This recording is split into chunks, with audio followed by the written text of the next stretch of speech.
Here's what I'm concerned about, Senator. I'm concerned that Americans united under the common sense theory that policy actually matters, leadership matters. You had a lot of people who voted against Donald Trump, not because they really like Joe Biden, they just like Joe Biden's plan better than Trump's plan. And they voted for an agenda. And that agenda has to be carried out by leadership. So now you have this overwhelming sense from the American public to get something done. If we don't get something done, if we don't progress in these areas, when midterm elections come up, when the presidential election comes back up, Republicans will be able to blame Democrats for not getting anything done because Democrats are in control of the House. They technically control the Senate and they control the presidency, but you don't see it reflected in the leadership. I have a real concern that we're going to continue down this let's be diplomatic road until we are up for election again and we have delivered absolutely nothing for the people that we said we would deliver for. You saw President Biden just withdrew from negotiations about the infrastructure deal. He's saying, listen, these guys are not operating in good faith. How do you perform in a body like that, Senator?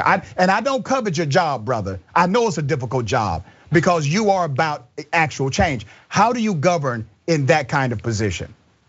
Well, look, I got to push back on you on the idea that we're not getting things done. I mean, first of all, let's talk about the American Rescue Plan, the COVID relief bill that we passed. We passed thanks to Georgia voters. It was because Georgia voters sent me and Senator Warnock to the Senate we were able to pass that legislation.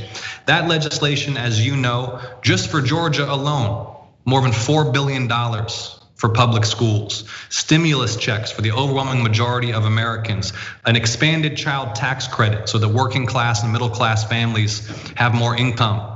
We're talking about huge investments in HBCUs. You know this, Rashad, and you're among the most staunch supporters of HBCUs that I know. You know I ran on supporting HBCUs. Yeah. When I got to the Senate, I sat down with Majority Leader Schumer, and one of the first things I said was, we need more than $1 billion for HBCUs, and it needs to be grants, not loans. We got that done. And you got it.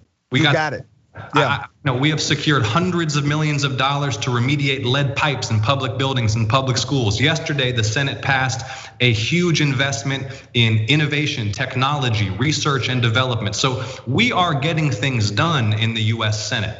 And among the things that we need to get done are federal voting rights guarantees and an ambitious, generational, historic investment in infrastructure and clean energy that will lay the groundwork for decades of prosperity and sustainability and reduce carbon emissions to meet the moment as we face down climate change. So we have much work to do. The path is difficult. We have achieved much, and now we have to work hard and get more done. Yeah, when you guys first got in, man, that was a home run. It wasn't a grand slam because there was negotiation, but that's politics. But it was definitely a home run with the Relief Act. But there was significant power behind it, focus, and influence. I don't know if I see that with some of these other bills, but I will give you this. You had an agenda for HBCUs, one of your platform promises. You delivered on that agenda really within weeks of being elected. I had never seen anything like it before. And now HBCUs across this country are benefiting from your representation of that. I appreciate that. I'm a graduate of an HBCU, but as you said, we have more to go. I only got about a minute left with you, brother. Let me ask you about the Georgia hub, Georgia being a hub for clean energy and how that clean energy can create jobs for Georgians. What's your standpoint on that?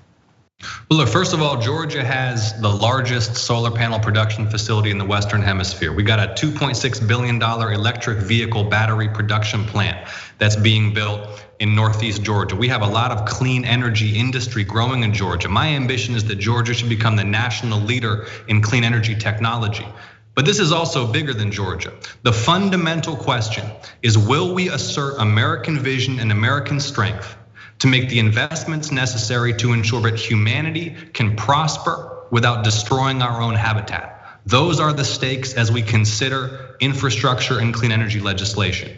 And so that is why I am so motivated to ensure that the infrastructure bill that we pass is bold, visionary, aggressive, and has the kind of investments in emissions reduction and clean energy necessary to meet this moment and save our planet. Yeah, that's good stuff, brother. Senator, do me a favor. I know you got to go, man. You've been generous with your time. Tell Senator Manchin to return my call. Can you do that for me? Tell him to return my call, okay? Okay, take care. I appreciate you, Senator. Thank you, man.